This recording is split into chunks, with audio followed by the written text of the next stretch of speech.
was all going very well, not quickly, but going very well, until the beginning of this year when they decided to change their method of management for the ASEO project and introduce a prime contractor to actually do the system engineering and project management.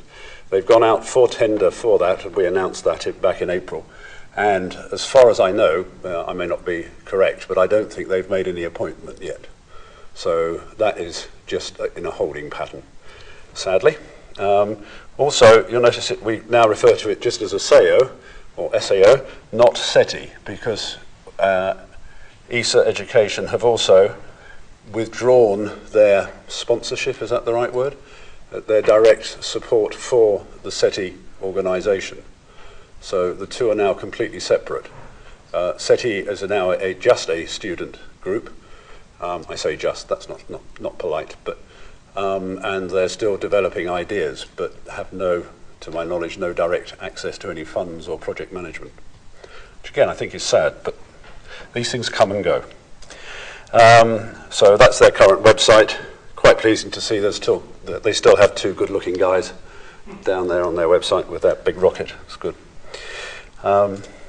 So the Vega maiden flight. Vega is a small launcher that's being developed to launch from Kourou. So the Ariane Space will have the big one, the Ariane 5, the medium-sized one, the nice friendly Soyuz, and the teeny-weeny one, which is called Vega, which is a brand new rocket, I don't think based on anything. So it's all being created new. It's a project that's been being worked on for about 10 years, and the maiden launch is supposed to be next week. Well, that was the original plan. The maiden flight will now be, they've announced, November 2009. So on their website, yesterday I spotted. So it's a launcher capable of taking a ton or so to low Earth orbit, a ton and a half maybe. And like all maiden flights, nobody wants to pay to go on a maiden flight because of the risk. So they always tend to end up with a large lump of concrete if it's, I think the larger lumps of concrete on the early Arianes. Sorry? They had large lumps of concrete on the Arianes. Yeah, this is I think steel or aluminium. It's supposed to be. This is a test model of the fixed payload, or we would call it mass dummy. It's that bit up there. I think that was used for vibration testing a couple of years ago. There is a fixed payload in there, which is a disc a globe of highly polished titanium or tantalum or something to bounce laser signals off. But other than that, it's just a mass dummy. So we came along with an idea that we ought to put some electronics on it. But I'll talk about that in a minute. But what they were planning to do, and what they are going ahead to do, they were planning to have 6 CubeSats, to deploy 6 CubeSats, and they went out for sort of invitation for expressions of interest or call for proposals earlier this year to the universities, and I think they had something like 23 responses, and 6 were intended to be selected, but for various reasons they discovered they couldn't actually select 6. It had to be 9. So we've got the problem now, or the challenge now, of actually doing the frequency coordination for 9, well, probably for 9. We don't know that they're all going to be using amateur satellite service frequencies, but certainly 4 or 5 of them I know are. So that's 9 CubeSats, and they've got a couple of spares as well. Now, I'm not sure if there's anybody in the room that's got contacts with any of those universities or in the countries. Yep, good. Liège, good, fine. I'll be contacting you then if I haven't heard from them directly. Oh, Pickpot. Liège is quite an interesting one, because that's actually the mission there is a D-star transponder. If you haven't heard that.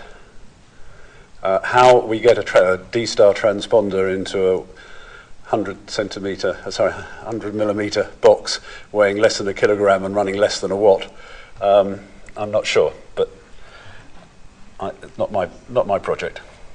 So that's upcoming. Say November 2009 is now the projected launch date for that. So we should go away and encourage them to use lots of microwave frequencies and put lots of transponders in as secondary payloads. That's just remind you, they've all got to have a command receiver. They've all got a transmitter. And if it's a simple FM type transmitter, you only need one wire to connect the receiver to the transmitter, plus the Earth. So what were we doing about that lump of steel, that 500 kilogram lump of steel that I showed you earlier? Well, Amsat UK, the A team, which is Howard Long and David Bowman, neither of whom have deigned to come this afternoon. I know they're both very busy, but it's a bit of a shame because I do want to really sing their praises. They grabbed the idea very enthusiastically at the back end of last year and have come up with all these lovely, wonderful proposals for an educational payload, which I have to say straight away is, I don't think, going to fly. But I just wanted you to be updated on what the work that we were doing, I've been trying to do, some of the if you like, the attempts to get some amateur hardware into space. So, iStar, Integrated Suite for Training and Amateur Radio. You wondered what it meant. The mission objectives, pre-launch and post-launch. Those payloads, a camera to record the CubeSat deployment. You can guess this is one of Howard's. With Earth observation with pictures on demand. It would run at a fairly high res for the CubeSat deployment and then create slow scan TV when it's after the CubeSats are deployed, pictures of the Earth commanded by anybody with a handheld sending a DTMF command to it on 2 meters, and it would respond with a slow scan picture on 77s or whatever, something like that. Really attractive. Thermal radiation experiment, this was one of David's. He works at a school where there's lots of physics being done, and he'd come up with an idea where a satellite could easily show thermal radiation effects to replace a very old-fashioned system. Obviously, we'd want to carry a GPS receiver so we knew where we were, although, of course, it could be a Galileo receiver, and that could be quite fun in ESA terms. And we've actually got, well, I can't say I've got one, but I know a man who has. Modulated light beam, this is a bit of mixture of David's and Howard's. Bright LEDs, the brightest, shiniest, flashing green LEDs you've ever seen on a satellite. Microwave beacon, to demonstrate Doppler and provide some attitude determination as well, and to start to enable us as radio amateurs to say that we are actually using our microwave allocations. We were planning that for 5.7 gigahertz. David's come up with a 29 meg receiver, which you've seen shown on the posters outside for some propagation research. And of course, last but not least, a amateur voice transponder using either FM if we didn't have time, if it really was going to fly on in sort of November 2008, or more preferably a linear transponder with some SDX in it. So that's what we were proposing to do. Very quick pictures. These slides are from our proposal that we made earlier this year. That's Howard's very bright sat.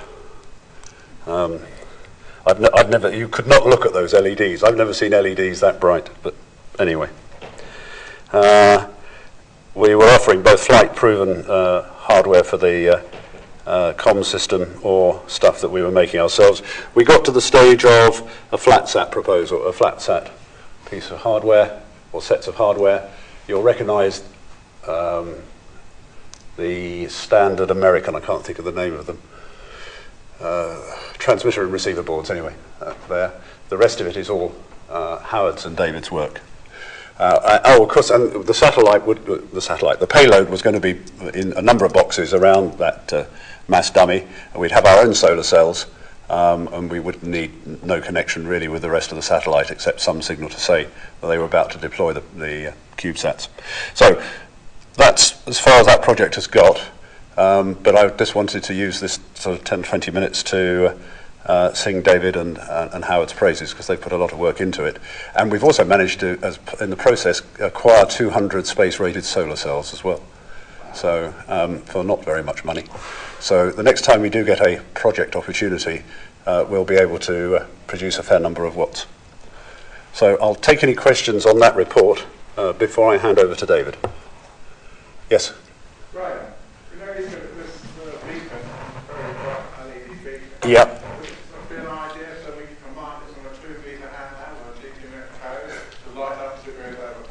The question was, could we use a DTMF command to switch the LEDs on? The answer is, I'm sure we could have done.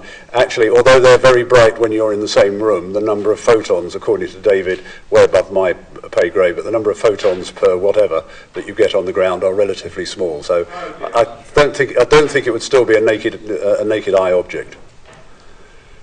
Okay, if no other questions, then I'll pass you over to David for the last presentation of this colloquium, which is on WeatherSats.